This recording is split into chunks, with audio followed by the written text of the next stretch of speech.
día partía leteando bien fuerte para entrar en calor. Oye, qué manera de hacer frío. Ojalá que estén calentitos todos en la casita ahora, tomándose algo rico, un tecito, un café y acompañándonos, porque tenemos un gran capítulo acá en Mija. Titulares, vamos a tener a Andrea Godoy, ella es psicooncóloga, y vamos a hablar sobre todos los problemas psicológicos que trae el cáncer, ¿cierto? No es menor la enfermedad y lo importante que es la ayuda psicológica cuando una persona es diagnosticada. La ayuda no solo para el paciente, sino para todo su entorno. También va a estar con nosotros Graciela Rojas, ella es psiquiatra, es profesora titular de psiquiatría de la Universidad de Chile, para hablar sobre la depresión. ¿Cuáles son los síntomas? ¿Qué tipo de depresión existen? A lo mejor alguien en tu casa está deprimido, ¿será leve, moderada o será una depresión importante? Vamos a aprender con ella a identificar y un poco a saber qué hacer. También va a estar con nosotros Patricia Rojas, nuestra amiga de Medison.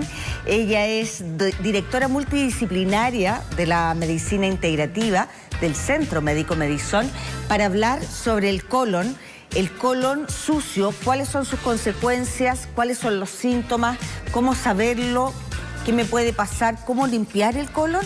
Todo eso lo vamos a hablar con Patricia Rojas en este capítulo de Mija. Vamos a una pausa comercial. Ustedes no se mueven de ahí, ¿ya? Volvemos al tiro.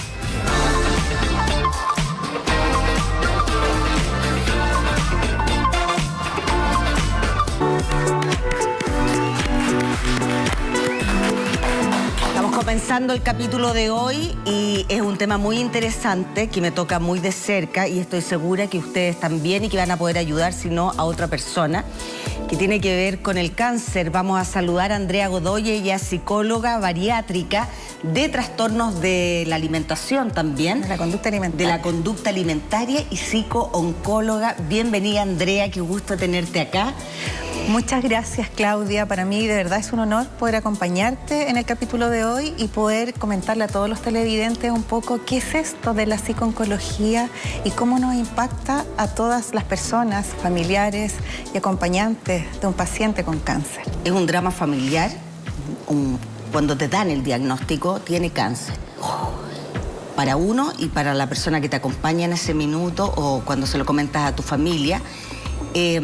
¿Por qué es importante tener ayuda psicológica durante y después de la enfermedad? Lo que pasa es que se tiende a evitar sufrir, siempre. ¿Ya? Siempre, el ser humano evita obvio. el sufrimiento, pero el sufrimiento también es parte de la vida.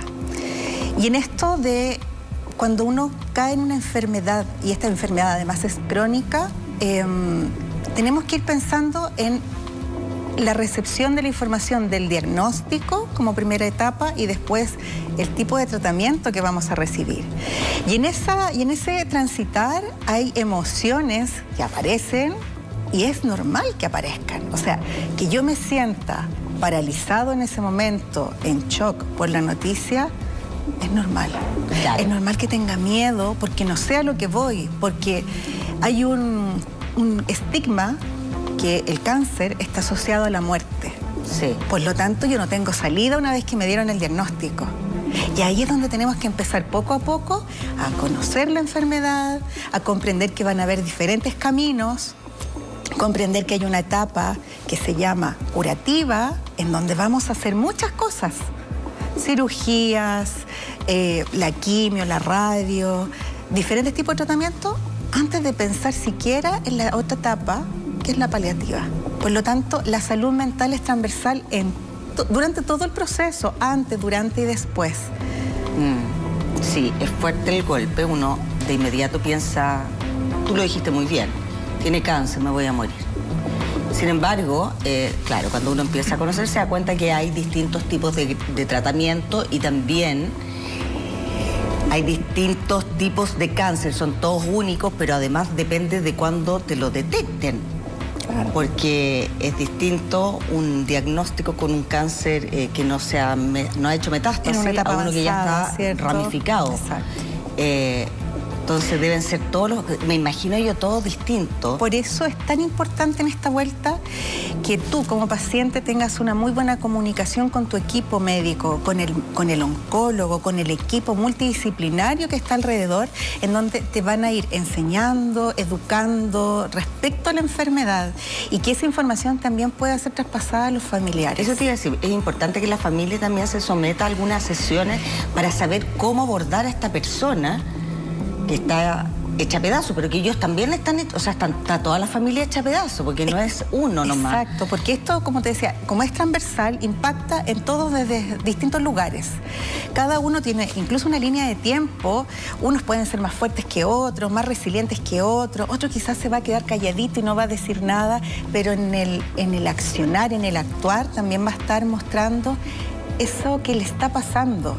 Y eso que le está pasando puede ser miedo, frustración, temor. Incluso lo podemos ir asociando hasta esta película que ha estado de moda en este último semanas de las emociones, en donde se validan las emociones. Claro. Qué importante es validar las emociones. Bueno, y en este espacio de salud mental justamente hacemos eso. Invitamos al paciente, a la familia, a que pueda conversar de aquello que no quiere conversar, que no puede conversar, que... ¿Es bueno hablar de la muerte cuando uno está enfermo? Por supuesto. De barajar, todos sabemos, si hay alguna certeza que tenemos toda la vida, ustedes que me están viendo, yo, los de acá, nos vamos a morir sí o sí, ¿ya? ¿Cuándo y cómo? No sabemos. Parte del ciclo de la vida. Pero, sin embargo, sabiendo que nos vamos a morir, no queremos hablar de la muerte. Uno le hace el quite, no quiere, y menos de cáncer. No, por supuesto, porque como te decía, pensamos que vamos a sufrir siempre. Entonces, la salud mental, cuando nosotros la atendemos, la escuchamos, somos capaces también de poder aterrizar esta terrible enfermedad cuando yo la veo desde ahí, cuando no la conozco. Cuando yo lo único que sé que, y esto pasa, mi vecino tuvo cáncer, el amigo del amigo tuvo cáncer, claro, y se murió y le pasó esto y le pasó lo... Entonces yo ya me estoy maquinando que a mí me va a pasar lo mismo. Y siempre nosotros ahí hacemos la invitación, ocúpate de ti. Ocúpate de tu tratamiento, con tu equipo, que nosotros recurrimos al internet, San Google, y buscamos información. Nos llenamos de incertidumbre por todo eso que aparece ahí. ¿Por qué mejor no preguntamos al equipo? Y desde ahí poder bajar esa información, cosa que yo pueda hacer preguntas, pueda sentirme quizás segura con esa misma respuesta que me entrega el equipo. Sí. Sí, yo creo que como consejo, como paciente, digamos, que tuve cáncer triple negativo, yo siento que cometí muchos errores también como paciente, y uno fue no aguantarme la tentación de buscar más información y de leer más cosas, y la verdad es que cuando uno lee de otros casos que murieron, digamos, producto de la enfermedad, se te viene el mundo abajo. Por lo mismo, porque no conectamos con el presente, este presente que es mío. Y una por ejemplo, de las herramientas que nosotros ocupamos es trabajar en el aquí y en el ahora, a través de técnicas de mindfulness, por ejemplo, de respiración consciente, de alimentación. Qué importante es que el paciente con cáncer aprenda a nutrirse. Qué importante que este paciente aprenda a ocupar y atender distintos factores, por ejemplo, la salud física, el descanso, el manejo del estrés, la nutrición que recién mencionaba, volver al mundo social. Ya, ¿tú no eres partidaria como psicóloga que las personas con cáncer tomen cierta distancia y se aíslen un poco? Yo siento que en esta vuelta primero hay que escuchar qué le pasa a este paciente. Ya. Sí. Porque puede ser que no tenga ganas, claro, no tenga fuerza, quizás de post-quimio esté muy fatigado, y eso se puede conjugar con una depresión. Entonces, va a depender en lo que esté el paciente. 1.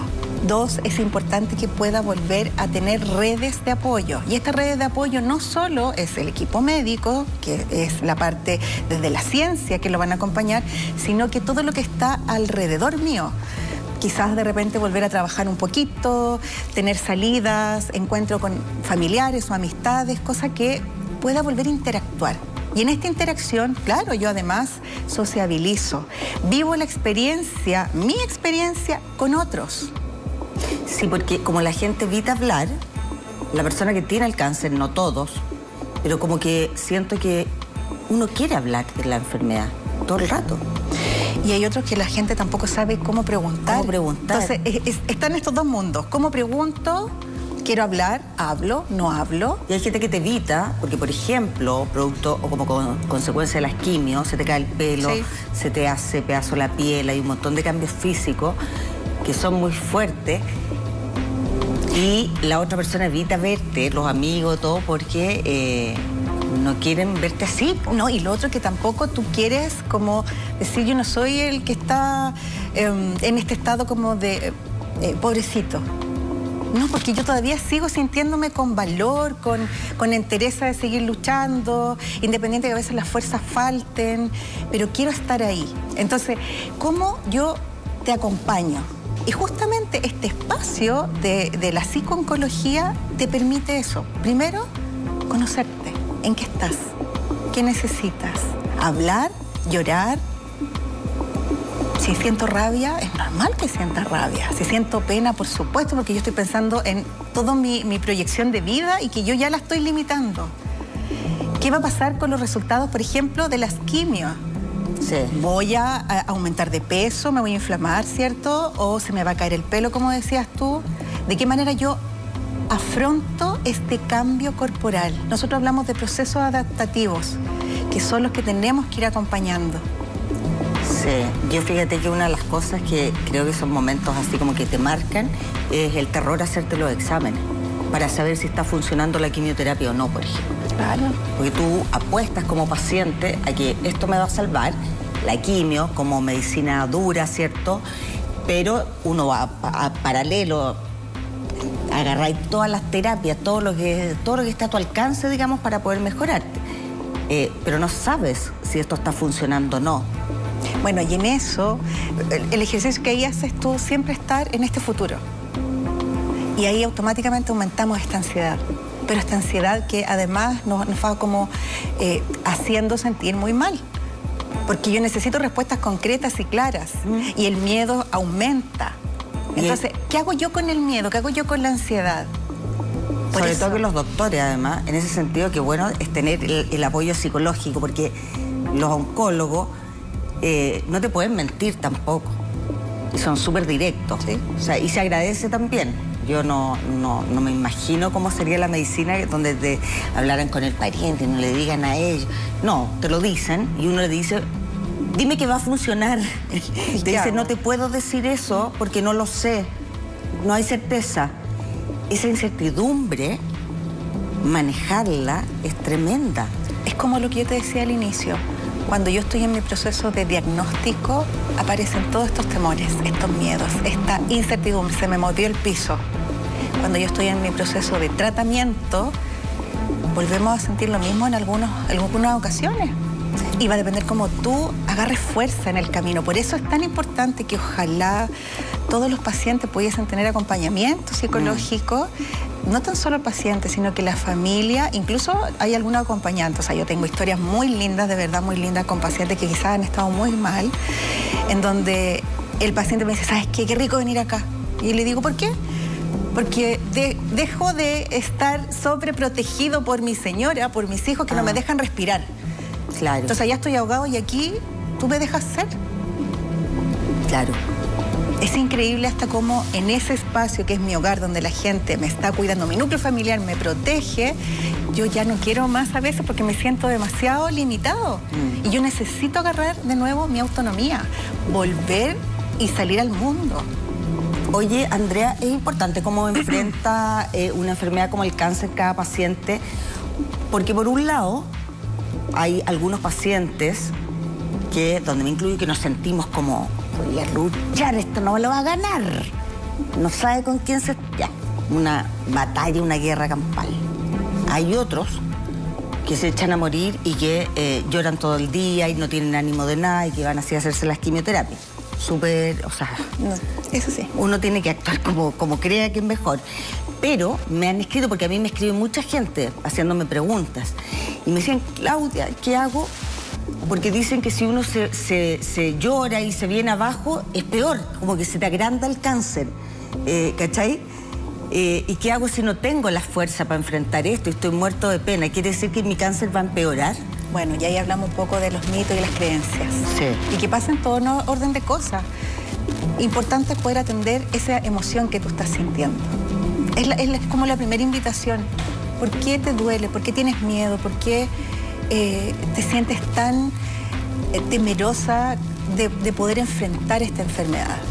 Pero claramente eso no lo podemos hablar con todos, porque no todos, primero, están en tus zapatos. Segundo, no tienen la expertise y la herramienta. Obviamente al otro que te está escuchando le impacta. ¿Cómo lo ayudo? ¿Qué hago? Sí. Ya, pero es importante que si la gente tiene pena, rabia, odio y todo, sienta esas emociones y no las maquille, porque y no quiere decir que se te va a agrandar el cáncer. No, por eso te decía, mitos y creencias. Lo mismo que hablábamos recién de la muerte. Sí. Hablar de la muerte, incluso fíjate que en niños más pequeños ellos tienen una plasticidad enorme y son capaces de entender el concepto de la muerte de un ser querido cuando nosotros hablamos desde un lenguaje adaptado para ellos. Por lo tanto, con los pacientes que tienen cáncer también podemos hablar desde ese lugar, empatizando, teniendo un lenguaje también compasivo. Y compasivo no es el pobrecito, ojo, es aquel que primero yo te valoro como ser humano, humanizo la enfermedad, humanizo que sí hay dolor, pero también es una invitación para decirte, podemos trabajar con el dolor, podemos transformar este dolor en acción. Por ejemplo, lo que te pasó a ti. Ahora, ¿qué pasa con una persona? Bueno, hay que decir también, las drogas, las quimioterapias son súper fuertes y cambian mucho la forma de ser de la persona. Entonces yo me acuerdo de estado así, pero irritable. 2 de la mañana y yo con una energía sobrenatural que me decían, apágate, o sea, ya. Y los corticoides me provocaban eso. Entonces, siempre lo he dicho, creo que el entorno tiene que tener mucha paciencia con todos estos cambios que experimenta el enfermo. Por ejemplo, en este caso, ¿la familia recibe acompañamiento? Entonces, esa es una buena pregunta. Quiero que me enseñen de esta enfermedad. ¿Qué le pasa a mi ser amado que está recibiendo quimio? ¿Cómo va a responder? ¿Cómo va a responder desde lo físico, desde lo anímico? ¿Qué cambios va a tener? Por eso te hablaba de este proceso de adaptación y en donde entramos todos, todo mi núcleo, y el paciente con mayor razón está evidenciando que su cuerpo está generando cambios, porque internamente hay un trabajo que están haciendo todas estas células para poder, ¿cierto?, combatir el cáncer, para poder sanarse. En el caso, y la verdad es que los pronósticos, sobre todo un diagnóstico a tiempo, son buenos. Hay muchas cosas que se pueden hacer, sin embargo no te pueden garantizar que no va a volver la enfermedad. Y hay un porcentaje no menor, ¿cierto?, de cánceres que vuelven alrededor de los 10 años.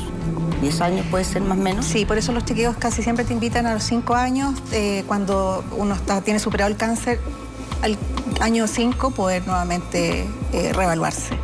Claro, yo le dije a mi doctor, al cirujano, le dije, cuando me fui, le dije, no te quiero ver nunca más. Perdóname que te diga esto. Me dijo, o sea, yo soy una persona que vas a ver el resto de tu vida, probablemente. ¿Sabes qué es bonito eso? Primero que no estás sola. Hay alguien que sabe de esta enfermedad y que te va a orientar, te va a guiar. Es importante mantener esos chequeos, justamente para vivir en el presente. O sea, oye, hoy día yo estoy bien, no he tenido recaídas, por lo tanto mi cuerpo está funcionando y está respondiendo. Lo que pasa es que yo me adelanto, y como me adelanto, esta ansiedad aumenta y me está nublando los pensamientos y la emoción con pensamientos más bien negativos, catastróficos. Sí, racionalmente es súper comprensible, pero siento yo que es difícil decir como no tengo miedo a que me vuelva o no pensarlo. Y ahí, porque uno lo piensa. Por supuesto que sí. Y por eso te digo, validar la emoción, siempre, antes, durante y después. Tener estos espacios, por lo menos de salud mental, que te puedan acompañar, guiar, sostener. Porque eso es lo que hacemos. Sostener, escucharte, acompañarte. Saber que hoy día quizás tu ánimo no está 100%, pero bueno, trabajaremos con el 50%. Y con eso vamos a hacer cosas, y lo vas a hacer por ti. Vivir en el presente implica también hacerme cargo de este momento, como por ejemplo aquí nosotras compartiendo, conversando un tema que es sensible para ti, y que también te va a dejar pensamientos a poder trabajar, porque te ayudas a ti y ayudas a la comunidad. Sí. Sí, yo creo que, y eso no hay duda, porque hago charlas en municipalidades, en empresas, y se me acerca porque, o sea, 1 de cada 8 mujeres tiene o va a tener cáncer, entonces la estadística es alta. Entonces cuando estoy con 1000 mujeres, pienso yo y miro y digo, wow, la cantidad de mujeres que hay acá con cáncer. Sí. Se me acercan a conversar y es, creo yo, súper importante transmitir la fuerza y mantener la calma de que esto efectivamente sí se puede superar. No hay garantía, pero sí se puede superar. Y nada, es complejo, se me fue la hoja. Tranquila. No, es que tengo secuelas. Tú sabes que, mira, dentro de las cosas de la quimioterapia, que el oncólogo me dice, no, anda al neurólogo, me dice, porque eso ya no es de quimio, pero yo estoy segura que sí, porque antes no era, se me va la onda, se me olvidan las ideas. Fíjate que ahí nosotros podemos pensar. Yo te puedo preguntar, ¿dormiste bien la noche anterior? Mi marido, me deja creer que a las 4:30 de la mañana seguía viendo una serie que se enganchó. Entonces yo no estoy durmiendo quizás bien. Me he alimentado bien esta última semana. Excelente. Excelente. Estoy haciendo actividad física. Mucho. Tengo actividades sociales. Sí, ya, me acordé. Viste, si se me va un ratito, después vuelvo. Es bueno que una persona que vivió la enfermedad y que no me cabe duda, ahí me engancho, de que uno cambia y como que ya entre hermanas de cáncer, yo les digo, ven acá, hermana de cáncer, porque como que nadie más que uno sabe lo terrible y lo traumático que fue vivirlo. Entonces, existe como, claro, como un código entre nosotras y yo siento que es importante en la medida, a pesar de estar cambiada, de volver a hacer tus cosas, las cosas que te gustaban. Es importantísimo recuperar la rutina, recuperar la autonomía, recuperar también esa vida que yo tenía antes de la noticia del cáncer, que claramente, ¿qué es lo que cambia después? Es que yo tengo que hacerme cargo de esta enfermedad. Y es obviamente esperar que este cuerpo vaya respondiendo al tratamiento. Cierto. Entonces, sí, es verdad, uno lo puede decir, pero vivirlo es otra experiencia. Pero en ese vivirlo es la invitación a no abandonarte, a saber que te tienes a ti, en primera persona, con esta experiencia dolorosa, pero todavía estás aquí. Y para vivir en paz, que se los digo yo por lo menos, tratar de bajar todas las causas posibles, porque si bien no existe una causa, nadie puede decir, mira, ella le dio cáncer porque porque fumaba. Sí, claro. Puede ser, capaz, porque tiene estrés. Puede ser, capaz. Pero bueno, uno como enferma, digamos, como paciente, empieza a informarse más del tema y a tratar de cambiar, por lo menos en mi caso, y de bajar todas las probabilidades de que vuelva. O que se desarrolle otro cáncer, ¿cachai? Entonces uno toma conciencia, tengo que alimentarme mejor, tengo que quererme más, tengo que hacer deporte, tengo que dejar de fumar. Y fíjate que eso que estás mencionando, que son los diversos factores, es lo mismo que pasa en todas las otras patologías. En todas. Sí. En todas. Es lo que le pasa a los niños hoy día, por ejemplo, están pegados al famoso Play 1000 horas. Es porque estamos abandonando todos los otros factores. Entonces, ¿podemos bajar un poco esa carga negativa de esta enfermedad? Conociéndola, ocupándome de mí, sabiendo que ese nombre, esa etiqueta, yo la puedo aterrizar. No me estoy, como decimos en Chile, no le estoy sacando el poto a la jeringa. Me estoy haciendo cargo. Y me estoy haciendo cargo desde un lugar compasivo, pero compasivo conmigo. Respetando mis tiempos, respetando, sí, que yo hoy día quizás me cuesta un poco más. Quizás mañana va a ser distinto. Sí, y entender y tomar todas las prevenciones, porque así como a veces es impactante, ¡oh! Supiste que tuvo cáncer. Piensen que le puede pasar a cualquier persona. O sea, desde la que tiene los mejores hábitos hasta la que tuvo los peores hábitos. A todos, nadie está ajeno a que le suceda, por lo tanto, tratar de mantener una vida, vivir lo mejor posible. Por eso para mí era importante este programa, porque después de la experiencia vivida dije que importante es el bienestar, tanto mental como físico, y me gustaría transmitir esto, y es por eso que estoy sentada contigo y hablo con la nutricionista y hablo con gente, porque encuentro que es tan importante tomar esa conciencia. Estás haciendo acción social desde la salud y poniendo a la persona en el centro y humanizando. estamos saliendo del piloto automático a través de todos los profesionales que te acompañan y entregan información súper relevante, muy importante y atingente para este tiempo. Así que de verdad, yo por eso te decía al comienzo, gracias, qué honor poder acompañarte hoy, poder transmitirle a la gente que hay espacios, que hay lugares en donde puedes ir, pedir ayuda, vas a ser escuchado. Por lo tanto, esto que tú estás haciendo es un tremendo tesoro para este país, para la comunidad, de verdad. Gracias, Siéntete orgullosa. Gracias. Y sí, me siento orgullosa y sé que hay mucha gente que lo valora y que nos sigue día a día porque saben que algo van a aprender. Conozcan a alguien con cáncer, no importa, pero van a aprender algo y van a sacar alguna idea de cómo poder conocerse y cómo vivir un poco mejor. Yo te quiero agradecer, Andrea. Me toca muy de cerca el tema. Me dijeron, viene una psicooncóloga. Dije, voy a hacer la terapia al aire. No, pero nada, trato simplemente de interpretar lo que vivimos todas las personas que tuvimos esta enfermedad. Te agradezco montones. Ella es entonces Andrea Godoy, psicóloga bariátrica, especialista en trastornos de la conducta alimentaria y también psicooncóloga. Y así como uno toma conciencia que tiene que cuidarse y quererse, fíjate que yo siempre le digo a toda la gente que el ideal es obtener las vitaminas, los minerales de los alimentos que uno come.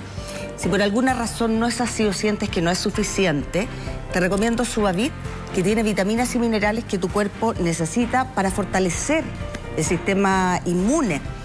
Tiene zinc, tiene vitamina D, tiene colágeno hidrolizado, coenzima Q10 y tiene maqui, que tiene un montón de propiedades el maqui que no se imaginan. Yo los invito a que googleen maqui y busquen porque tiene propiedades antiinflamatorias, antioxidantes. De verdad que les puede hacer muy bien. Yo tomo 2 cápsulas, son 2, esa es la dosis, al día. 2 cápsulas, es absolutamente natural, lo puedes tomar a la hora que tú quieras para hombres y mujeres sobre 15 años. Se venden www.subavit.com, hay despacho a todo Chile y hay packs súper convenientes. Si vives en Santiago o conoces por ahí una tienda Naturland, ahí te evitas el despacho y lo compras directamente. Los invito a cuidarse y quererse con Subavit. Vamos a la pausa comercial y ya regresamos, espérennos.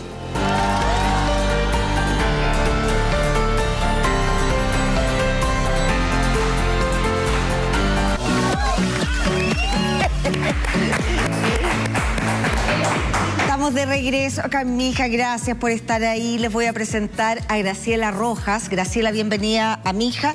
Ella es psiquiatra y profesora titular de psiquiatría de la Universidad de Chile, nada menos. Y está aquí con nosotros, así es que vamos a hablar sobre un temazo que es la depresión y que se confunde a veces con la pena, que es distinto a tener una depresión. Entonces parto preguntándote qué es la depresión. Bueno, yo parto agradeciendo esta invitación porque creo que programas de este tipo son muy importantes para la población general.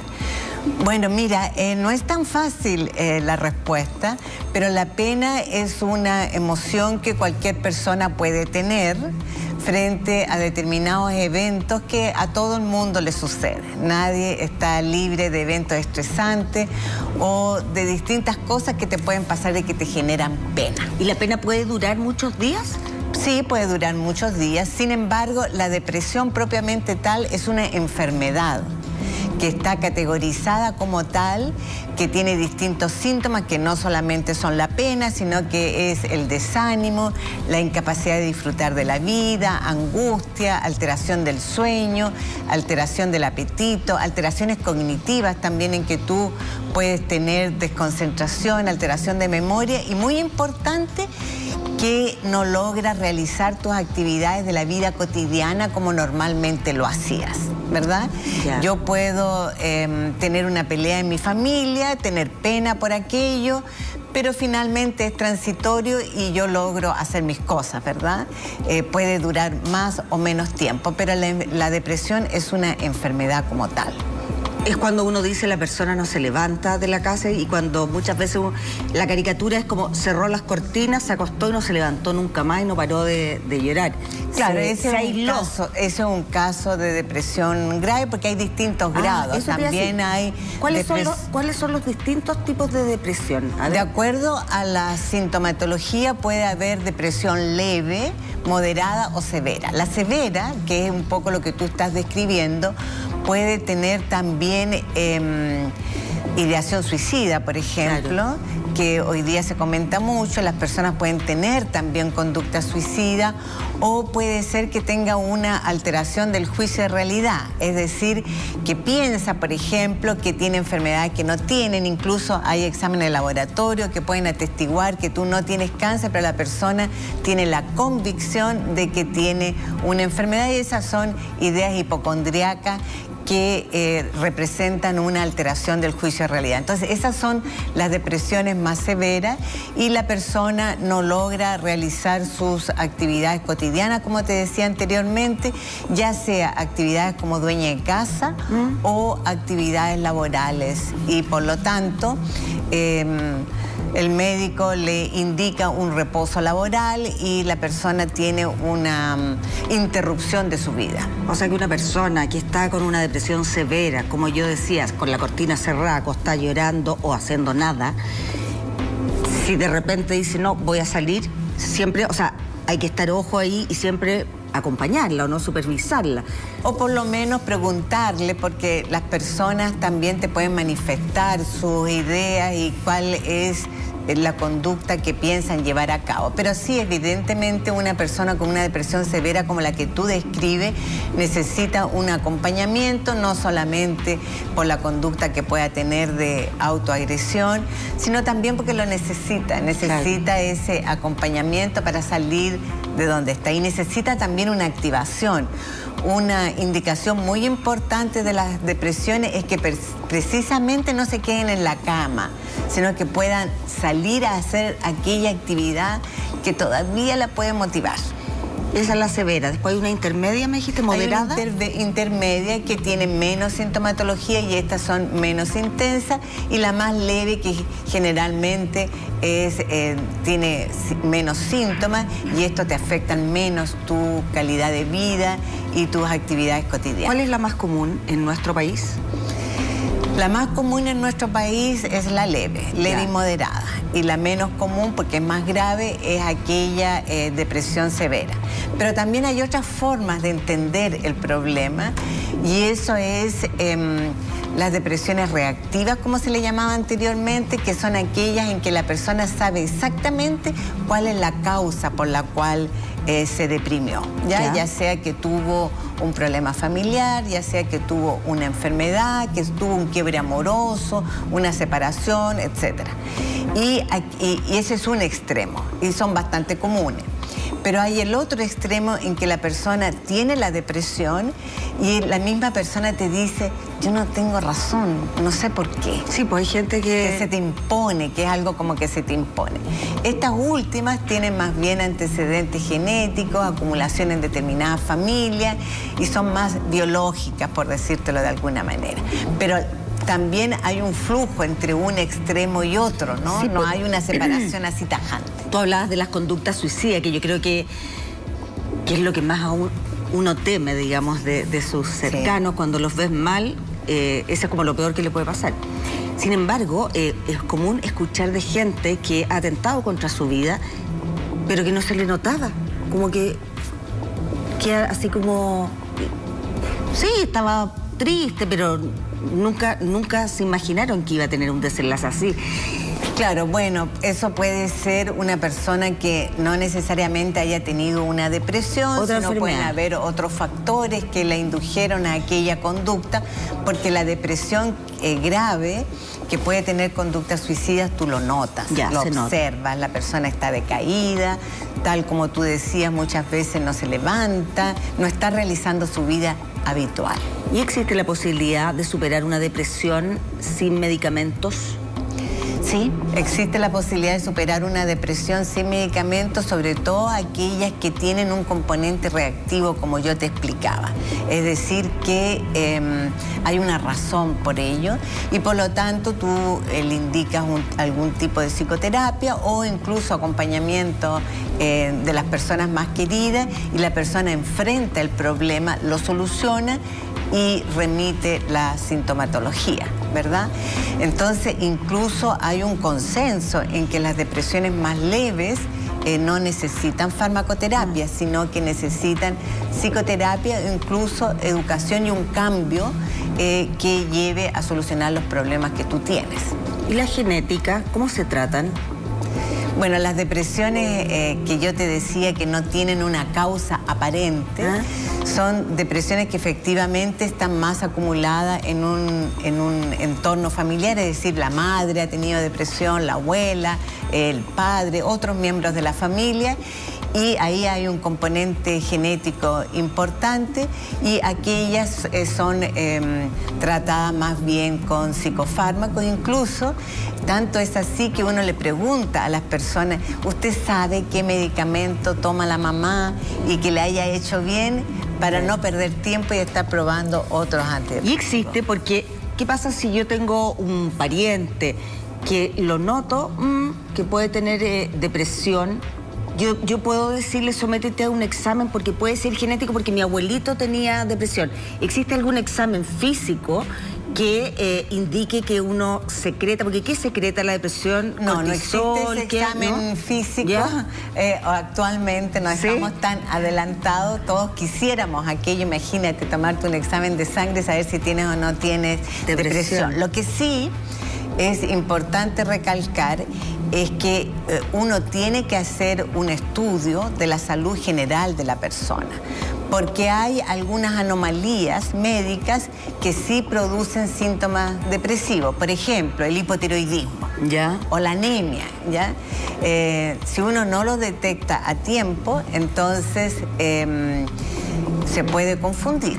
Hay que hacer un estudio médico, y de hecho está indicado que cuando la persona recurre a ti por una depresión, uno debiera pedir exámenes mínimos para descartar lo que te decía anteriormente, un hipotiroidismo, una anemia, incluso infecciones urinarias o infecciones de otro tipo. No es poco común que las personas vayan directamente al psiquiatra y tengan una enfermedad física, porque aquí en nuestro país es común que la gente vaya directamente al especialista, no como en otros países que hay un filtro anterior de médico general o médicos de familia, entonces que la persona es derivada al psiquiatra. Aquí sucede en muchas oportunidades que las personas van directamente y uno les pregunta, ¿desde cuándo no te has hecho un examen físico? ¿Desde cuándo no vas al médico general? ¿Desde cuándo no te haces exámenes de laboratorio? Hace más de un año. Y en la pandemia era muy frecuente que las mujeres no se hubieran hecho, por ejemplo, mamografía durante 2 o 3 años y llegan al psiquiatra directamente. Entonces hay que hacer un estudio para descartar patologías físicas. O sea, lo primero sería idealmente que la gente se hiciera chequeo. Acá lo hemos hablado sobre la medicina preventiva que no existe en nuestro país, ¿cierto? Y es que uno debiese, una vez al año por lo menos, sobre 40 años, hacerse un chequeo de sangre para ver cómo está el colesterol, la glucosa, no sé, un montón de cosas que son importantes, pero tal como tú dices, uno va al doctor cuando está enfermo. Claro, entonces es difícil pesquisar enfermedades a tiempo. En la salud pública existen más protocolos de medicina preventiva y las personas que están adscritos a un determinado consultorio regularmente tienen exámenes. Pero sí, tal como tú dices, lo otro es muy frecuente. Oye, Graciela, y si hablemos de depresión leve, moderada, porque la otra es evidente. Si yo creo que dentro de mi círculo de trabajo, de mi familia, alguien podría tener una depresión leve, lo noto desganado, lo noto apagado. Irritable, claro. A esa persona, ¿cómo la ayudo? Mira, yo creo que lo más importante es acercarse a esa persona y hablarlo directamente. Decirle, mira, por ejemplo, te he notado distinta este último tiempo. Y ¿qué te pasa? A lo mejor te pasó algo, a lo mejor estás desanimada, porque no siempre las personas tienen conciencia de lo que le está pasando. Entonces, una intervención como la tuya, por ejemplo, le ayudaría a eso. De hecho, algunos pacientes a uno te dicen, mire, yo vengo porque mi marido o una amiga me insistió mucho que yo no estaba bien este último tiempo. Y la verdad es que me he puesto a pensar y sí, parece que sí. Y siempre hay una última razón, una gota que rebalsó el vaso, que la llevan finalmente a tomar ese paso, ¿no? De consultar al psiquiatra. Pero te dicen, yo no me había dado cuenta. Hubo otra persona que interactuó conmigo y me dijo que yo estaba distinta. Claro, lo importante es que la persona, o el entorno se dé cuenta, le haga saber esto, porque tiene que ser persistente en el tiempo, digamos, porque acá hemos hablado también con otros especialistas que dicen, importante vivir la pena o el dolor. ¿Cachai? Cuando te obligan, así como que uno está triste y te dicen, no, salgamos, vamos con las amigas, eso levántate. Es súper común que cuando que a las otras personas le produce angustia que uno llore. Claro. Entonces te dicen, claro, ¿por qué no te tomas una pastillita? No, si yo quiero llorar. Claro, y que no te dejan como vivir la pena. Claro. Entonces, creo que es importante recalcar que la depresión es algo que uno observa que la persona han pasado varios días ya y se nota desganada, sin planes, nada le entusiasma, por un lado, y por otro lado, uno tiene que tratar de sacarla entonces de ese estado. Por supuesto, las personas... Y tratar de quizás de buscar lo que tú decías ahí al principio, el origen. ¿Por qué estoy así? Claro, las personas no siempre saben eso, pero después rebuscando, logran determinar que posiblemente sea el hijo que tiene tal o cual problema. Las depresiones son más comunes a partir de la adolescencia y lo más frecuente es en la etapa media de la vida y es más frecuente en mujeres que en hombres.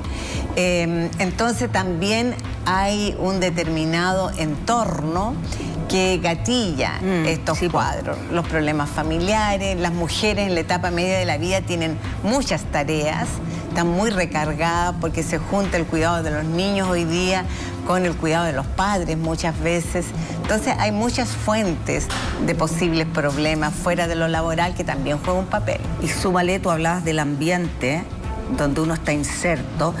Yo ayer hablaba con un amigo que vive en Estados Unidos y que está en uno de los estados, en Dallas, donde me decía, Claudia, está la escoba, o sea, no sabes la cantidad de agua, de nieve, o sea, todos los desastres naturales que han pasado. Y empezamos a conversar y hablábamos, me decía, es como siento como que se está acabando el mundo. Yo le decía, yo también. Uno siente, o sea, que además de la pena de uno, o el dolor, o lo que sea, el entorno está súper hostil. Hay una sensación de inseguridad, de estos fenómenos naturales que están absolutamente descontrolados. Sin duda producto del daño que le hemos hecho nosotros mismos, pero está todo raro. Después de la pandemia, Graciela, quedamos todos medio... nos sacaron, vivimos una cosa muy traumática, entonces quedamos todos paranoicos y la cosa siento yo que en general en términos de ambiente no ha mejorado mucho. Por lo mismo yo le decía a mi amigo, y creo que lo más importante es tratar de construir micros, o sea, en la familia, en el barrio, en el trabajo, porque en la medida que uno empieza a hacerse cargo o te empieza a afectar, no sé, por la guerra, que sí, está bien que te afecte, pero súmale la guerra, los desastres naturales, la inseguridad y todo lo que está pasando en el mundo, es una locura, es súper fácil caer en depresión. Sí, bueno, el contexto general, como tú dices, más allá de la familia, obviamente influye mucho, y en particular en nuestro país hoy día, esta sensación de inseguridad que todos vivimos, también juega un papel muy importante. La gente tiene miedo a salir, tiene miedo a andar sola, tiene miedo a divertirse. Hay gente que yo le digo, salga a caminar, y me dice, doctora, pero ¿cómo se le ocurre que voy a salir a caminar si me puede pasar tal o cual cosa? Yo creo que uno tiene que tratar de enfrentar aquello, y porque si no te quedas enclaustrada. Te inmoviliza. Te inmoviliza, y eso no está bien. Al contrario, mientras más uno ocupe los espacios públicos, es mejor, porque eso también juega un papel positivo y a uno le ayuda, ¿no? Y claro, tal como tú dices, el mundo está bastante convulsionado. Está como patas para arriba. Y el clima tampoco ayuda, ¿no? Sí. Ya sea en Chile como en muchas partes. Incluso las personas que viajan, yo misma me ha tocado que se inunda un aeropuerto, por ejemplo. De repente. Claro, pero Graciela, que se atrasan los vuelos. No sé si viste la noticia de un tipo que quedó en el maletero de un avión, producto de una turbulencia, sí, que ya es impactante. Se lo puse a leer y claro, y la gente que maneja ese tema dicen que de ahora en adelante va a ser mucho más, no quiero meter miedo, de verdad, solo estoy comentando, que va a ser más común este tipo de turbulencias tan violentas producto del cambio climático y de los vientos. Entonces uno dice, oh, o sea que si me quiero el día de mañana, no sé, tomar unas vacaciones, qué miedo, si ya uno le tenía miedo. Tienes que ponerte el cinturón de seguridad. Eso sí, el gallo parece que no tenía. Claro. Pero se van sumando todos los miedos. Por supuesto. Y uno tiene que enfrentar aquello para no estar enclaustrada. Piensa tú que hubieron en la humanidad otros periodos también muy complicados. Si tú hablas con los europeos que vivieron, hay algunos que vivieron la Segunda y la Primera Guerra Mundial y esas ciudades destruidas y el periodo entre guerras, etcétera, es terrible pensarlo. Y nosotros mismos hace poco la pandemia. Sí. Si la pandemia fue algo horroroso, nos estuvimos encerrados, riesgo de morirnos, las personas se infectaron, no sabían, la incertidumbre era muy importante. Estamos saliendo de eso, estamos mejor que en los tiempos de la pandemia. Pero aún, como tú dices, hay un contexto que no siempre ayuda. Y por eso los medios de comunicación también deben jugar un papel importante para ayudar a las personas a no enclaustrarse. Claro, y no exacerbar noticias que no hacen bien. Por lo mismo, hay mucha gente que dice no quiero ni saber, prefiero no saber y no estar informada porque es todo malo. Claro, porque tampoco... Hablemoslo, tampoco se publican las cosas buenas en general. Es el tema, porque, claro, tú eres experta en comunicación y no yo, pero uno ve las noticias y dice, pucha, uno ya puede adivinar cuáles van a ser las noticias. Encerronas, asaltos, la lluvia y todo. Etcétera. Y hay otras cosas también que pasan, ¿no? Tenemos parques bonitos, naturaleza. Cuando uno viaja a Chile de vuelta y te presentan esas imágenes preciosas de nuestro país. Claro. Uno dice, ¡ay, qué lindo! No lo había visto, no me acordaba. Cierto. Sí. Graciela, qué agrado conversar contigo. Espero que esta conversación le sirva a muchas personas que nos están mirando y que agradecen espacios como este, donde tú acabas de dar algunas pistas, ¿cierto?, de cómo reconocer una persona con depresión, que hay que acompañarla, en fin. Te agradezco mucho.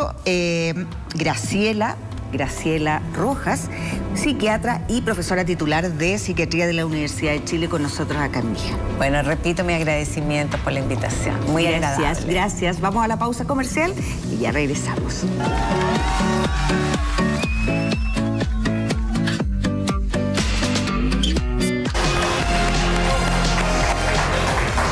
Hemos llegado al final de nuestro programa y tenemos un temazo que yo sé que les va a gustar. Vamos a saludar de inmediato, que ya es de la casa, la Patricia Rojas, directora multidisciplinaria de Medicina Integrativa del Centro Médico Medison. ¿Cómo estás, Patricia? Muy bien. Te veo abrigadita con esos pantalones calentitos, se ven. Sí, que estamos en un momento de mucho hielo, de mucho frío. Hay que protegerse y cuidarse, usar segundas capas. Y también Hokkaido. Se llevó el otro día un Hokkaido, le encantó a la Patricia. Es buenísimo. Sí, es bueno. Oye, mira, la semana pasada fue así, que hablamos sobre el colon. Así es. Y hubo mucha gente que enganchó con el tema, porque la verdad es que es un tema súper importante. De hecho, se habla que es el segundo cerebro, ¿cierto? Así es. Entonces, lo primero que te quiero preguntar acerca del colon, ¿cómo yo sé si mi colon está limpio o está sucio? Bien, mira, el colon limpio debería funcionar igual que un bebé, comer y evacuar. No tendríamos que tener inflamaciones, gases, ni mal olor, ni estreñimiento.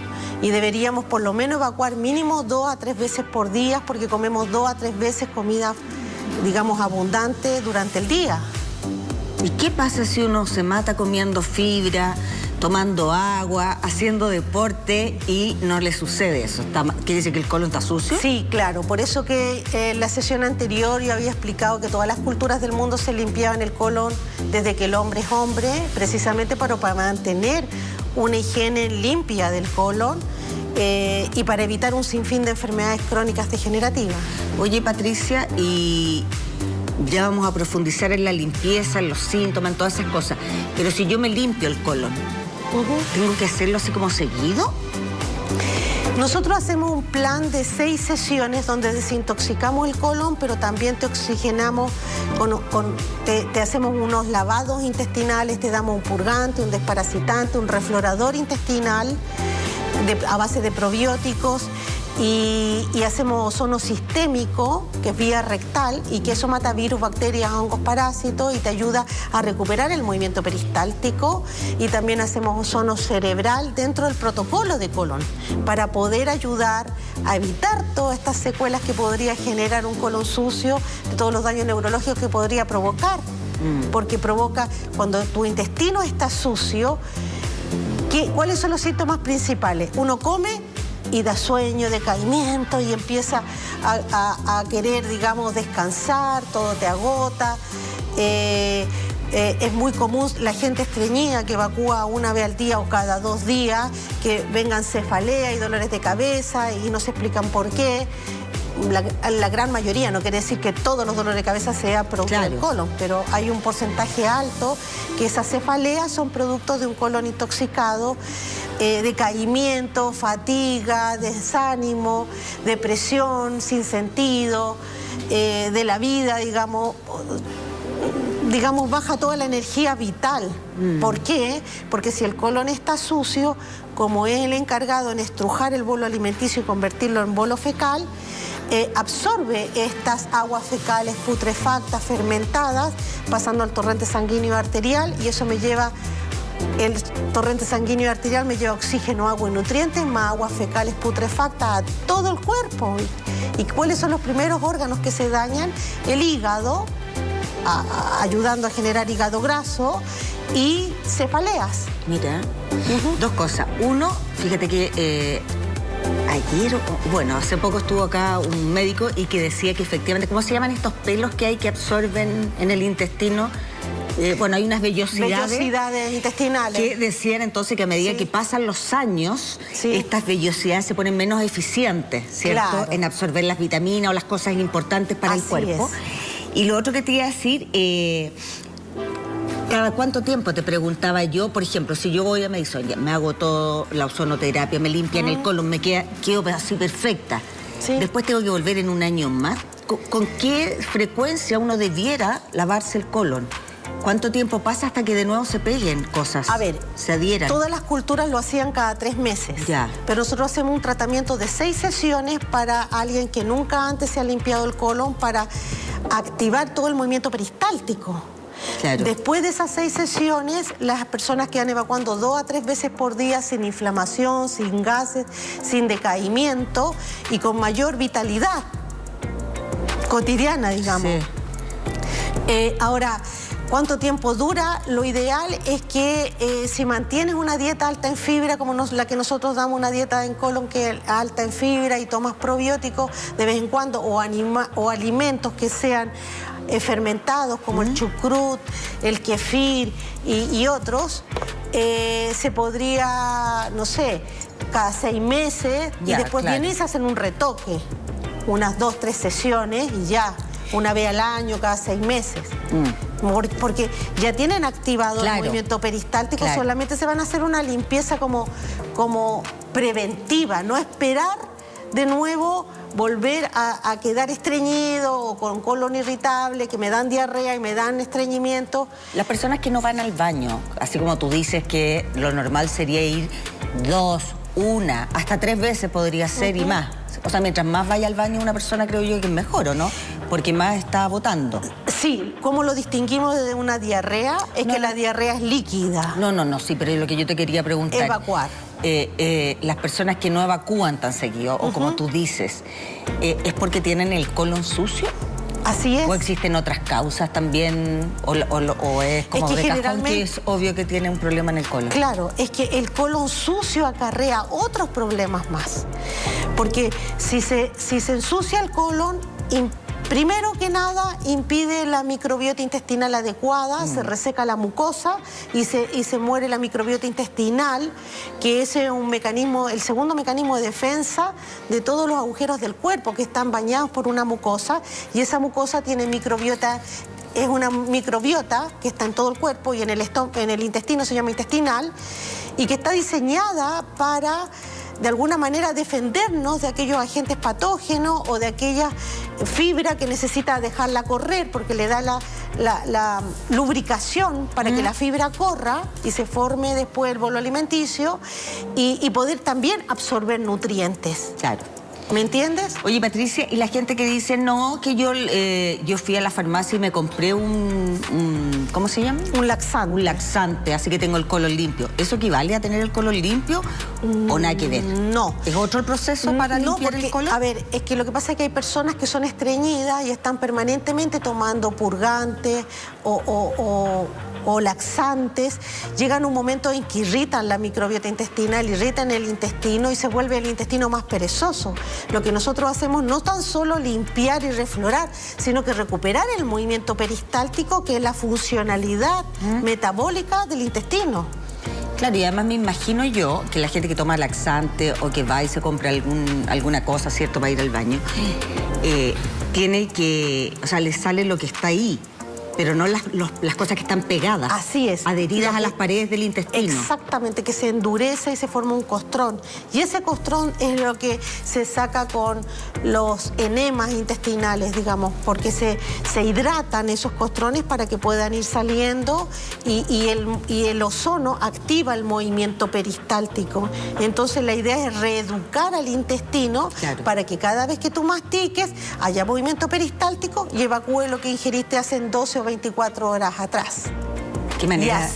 Y así mantenerlo limpio y no ir dejando, claro, un reservorio, porque si tú comes 3 o 4 veces al día y evacúas una, ¿dónde quedaron las otras 3?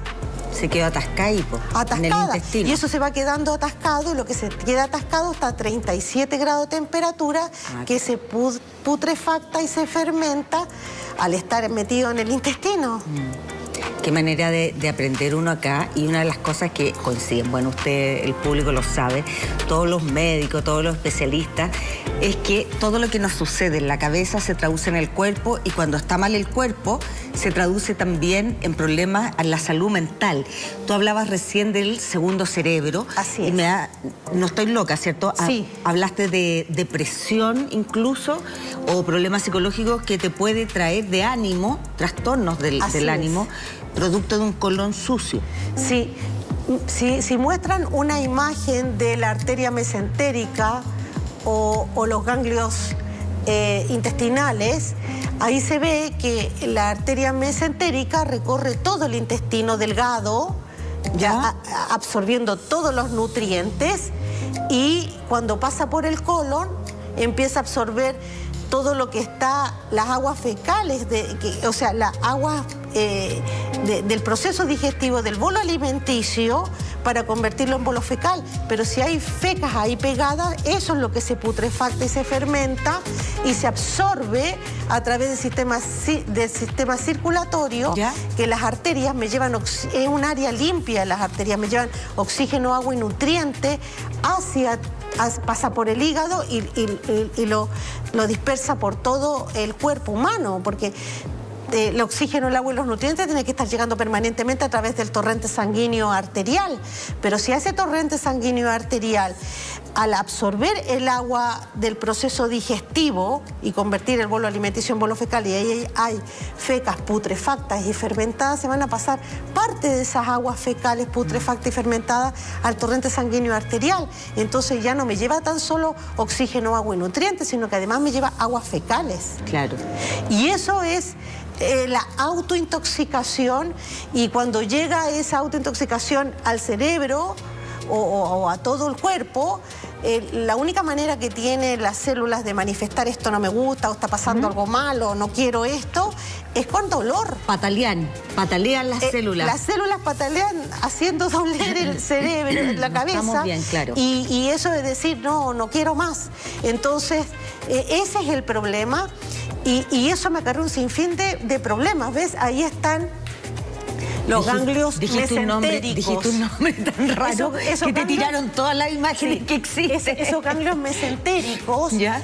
¿Ves que dice ahí nódulos linfáticos? Es ahí donde va todo el sistema inmunológico y también está relacionado con el sistema neurológico porque se secretan neurotransmisores. Mira. Es la producción de la serotonina.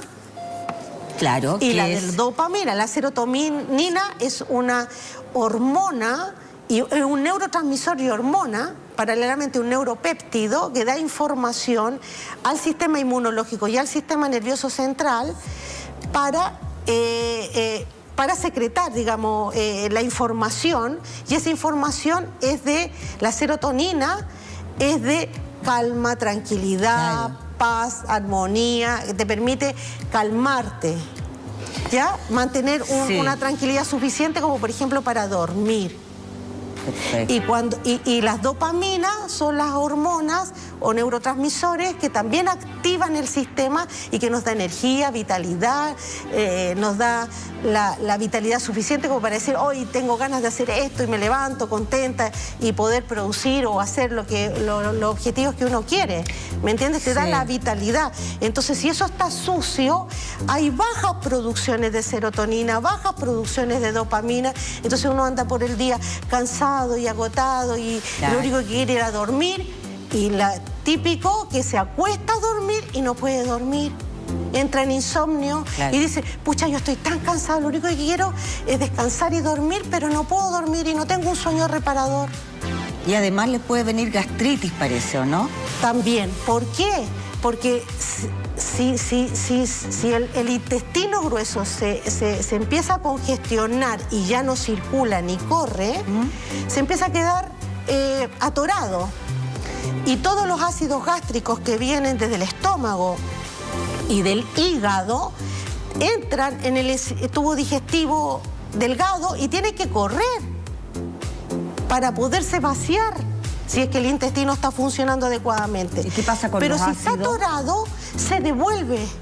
Y al devolverse empieza a generar las gastritis en el estómago porque se queda atorado ahí el ácido en el estómago. No solamente ayuda a romper las estructuras moleculares de todos los nutrientes, dejándolo en vitaminas, proteínas, minerales, oligoelementos, aminoácidos, carbohidratos y lípidos en sus unidades microscópicas, pero eso es una vez que se genera esa sopa en el estómago, tiene que correr para poder ser absorbida, y porque eso está con ácido, y si está atorado, se queda atorado en el intestino y me puede generar primero una acidez, después una gastritis cuando ya empieza a romper las mucosas del estómago, una gastritis erosiva puede ser, un reflujo, porque si en el estómago hay algo muy caliente, arriba hay un esfínter que se llama píloro, que lo dilata, porque si me quema, uno trata de salir de ahí, inconscientemente, claro,